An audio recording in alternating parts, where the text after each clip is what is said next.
Hi friends, ఎలా ఉన్నారు? మీతో ఒక నిజం చెప్పనా? ఈ రోజుల్లో మనందరికీ ఒక పెద్ద జబ్బు ఉంది. అదేంటో తెలుసా?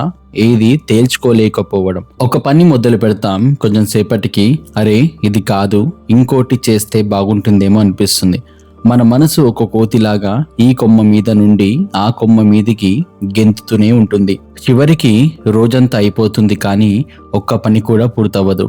ఇంట్లో వాళ్ళతో తిట్లు, మనసులో టెన్షన్, ఇదే మన బతుకైపోతుంది. మరి ఈ కన్ఫ్యూజన్ నుండి బయటపడి అనుకున్నది సాధించడం ఎలా? దీనికి సమాధానం 5000 ఏళ్ల క్రితం శ్రీకృష్ణుడు అర్జునుడికి చెప్పిన ఒక చిన్న శ్లోకంలో ఉంది. హరే కృష్ణ, మీకోసం ఒక ముఖ్యమైన విషయం చెప్పాలి. నేను ఇప్పుడే భగవద్గీతలోని 108 ఇంపార్టెంట్ శ్లోకాల సిరీస్ని మొదలుపెట్టాను.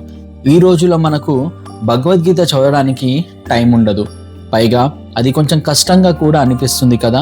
అందుకే మీకు ఈజీగా అర్థమయ్యేలా మన నిత్య జీవితానికి సంబంధించిన సింపుల్ ఉదాహరణతో ఈ శ్లోకాలను చెప్పాను.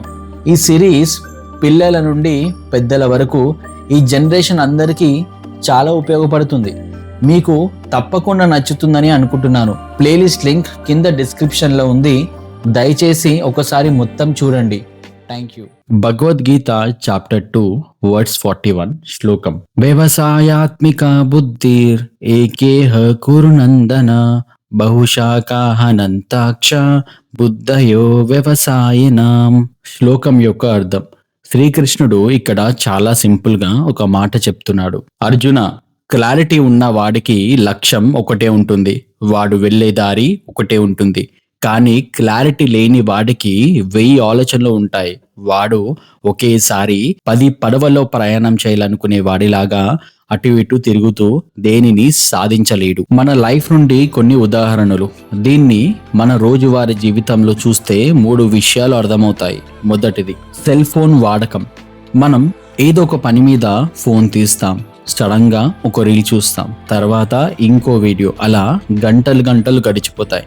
అసలు ఏ పని మీద ఫోన్ తీసామో కూడా మర్చిపోతాం. ఎందుకంటే మన మనసుకు ఒక లక్ష్యం లేదు. ఆ 10 నిమిషాల పని మీద దృష్టి పెట్టకుండా 100 వీడియోల మీదకు మనసు వెళ్ళడమే శ్రీకృష్ణుడు చెప్పిన ఆ కొమ్మల లాంటి ఆలోచనలు.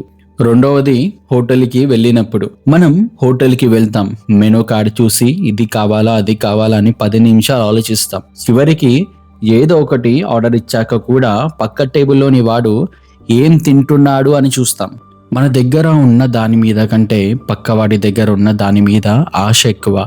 ఇలాంటి వాళ్ళు లైఫ్లో దేనిలోనూ హ్యాపీగా ఉండలేరు. మూడవది, బావి తవ్వడం. మీకు నీళ్లు కావాలి, ఒక చోట 50 అడుగులు తవ్వితే నీళ్లు పడతాయి. అలా కాకుండా 10 చోట్ల 5 అడుగులు తవ్వితే ఏమవుతుంది?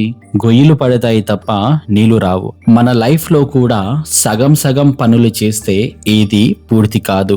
శ్రీకృష్ణుడు చెప్పిన ఆ క్లారిటీ మనకు రావాలంటే రేపటి నుండి ఈ 3 పనులు చేసి చూడండి. మొదటిది, ఒక్కటే పట్టుకోండి. మనందరికీ ఒక అలవాటు ఉంది. పొద్దున్నే లేవగానే అది చెయ్యాలా ఇది చెయ్యాలా, అబ్బో 100 పనులు నెత్తిన వేసుకుంటాం. చివరికి ఏమవుతుంది? సాయంత్రం అయ్యేసరికి ఒక్కటి కూడా సరిగ్గా అవ్వదు. దాంతో చివరికి టెన్షన్లో పడిపోతాం. సింపుల్గా చెప్పాలంటే ఈ రోజుకి మీకు అన్నిటికంటే ఇంపార్టెంట్ పని ఏది? అది ఒక్కటి మాత్రమే పేపర్ మీద రాసుకోండి. ఆ పని అయ్యేదాకా వేరే దాని జోలికి వెళ్ళొద్దు. ఒక పనిని పర్ఫెక్ట్గా ఫినిష్ చేస్తే వచ్చే ఆనందమే వేరు. 10 పనులు సగం చేయడం కంటే ఒక్క పనిని గెలిపించడం గొప్ప. రెండవది, కాదు అని చెప్పడం నేర్చుకోండి. మనం ఏదో ఒక ఇంపార్టెంట్ పనిలో ఉంటాం, సడన్ గా మనసు ఒక్కసారి రీల్ చూద్దాం అంటుంది, లేకపోతే ఎవరో దోస్తు వచ్చి అరే బయటికి పోదాం రా అంటాడు. ఇలాంటి చిన్న కోరికలే మన కొంప ముంచుతాయి. సింపుల్ గా చెప్పాలంటే మీ మనసు ఒక కోతిలాగా అన్నమాట. ఒక కొమ్మ మీదకు గెంతుతున్నప్పుడు దాని చెవి పట్టుకొని లాక్కొచ్చి మళ్ళీ మన పని మీద కూర్చోబెట్టాలి. మీ పనికి అడ్డు వచ్చే ఏ విషయానికైనా మొహం మీద నో అని చెప్పండి. 100 పడవల మీద కాలు వేస్తే మునిగిపోతామనే విషయం ఎప్పుడు గుర్తించుకోండి. మీ ఏకాగ్రతను కాపాడుకోవడం మీ చేతుల్లోనే ఉంది. మూడవది, ఒక్కసారి దిగితే వెనక్కి చూడొద్దు. అంటే మొండిగా ఉండండి.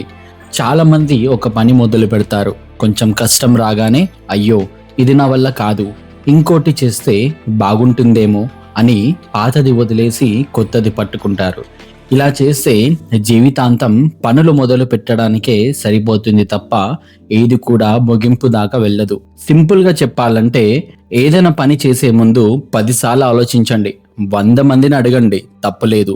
కానీ ఒక్కసారి చెయ్యాలని ఫిక్స్ అయ్యాక, రంగంలోకి దిగాక ఇక వెనక్కి చూడొద్దు. దారిలో ఎన్ని కష్టాలు వచ్చినా ఆ ఒక్క దారిలోనే మొండిగా ముందుకు వెళ్ళండి. ఆ మొండితనమే మిమ్మల్ని విజేతగా నిలబెడుతుంది. ఫ్రెండ్స్, చివరిగా నా మాట ఒక్కటే, భగవద్గీత చాప్టర్ 2 వర్డ్స్ 41 మనకు ఇచ్చే అంతిమ సందేశం ఇదే. మీ శక్తిని 100 ముక్కలు చేసి వేస్ట్ చేసుకోకండి. అటు ఇటు తిరిగే మీ మనసును పట్టుకొచ్చి మీ పని మీద పెట్టండి. అంటే అది ఒక ఇంపార్టెంట్ పని అయి ఉండాలి. ఎవడైతే మొండి పట్టుదలతో ఉంటాడో అక్కడ గెలుపు మీ వెంటే వస్తుంది.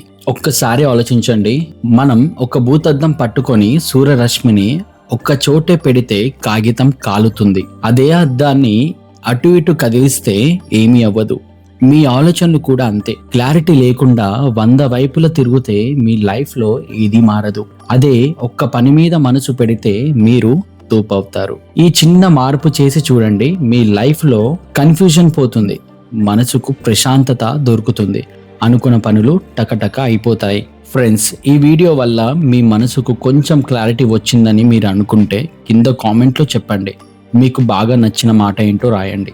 ఇలాంటి మరిన్ని మంచి విషయాల కోసం మా నరేష్ స్పిరిచువల్ టెక్ ఛానల్ని ఇప్పుడే సబ్స్క్రైబ్ చేసుకోండి. మీ దోస్తులు ఎవరైనా ఏం చెయ్యాలో అర్థం కావట్లేదు అని టెన్షన్లో ఉంటే వాళ్ళకి ఈ వీడియో షేర్ చేయండి. వాళ్ళకి మీరు పెద్ద సహాయం చేసినట్టు అవుతుంది. మళ్ళీ వచ్చే వీడియోలో ఇంకో అద్భుతమైన శ్లోకంతో కలుద్దాం. అంతవరకు జాగ్రత్త. హరే కృష్ణ.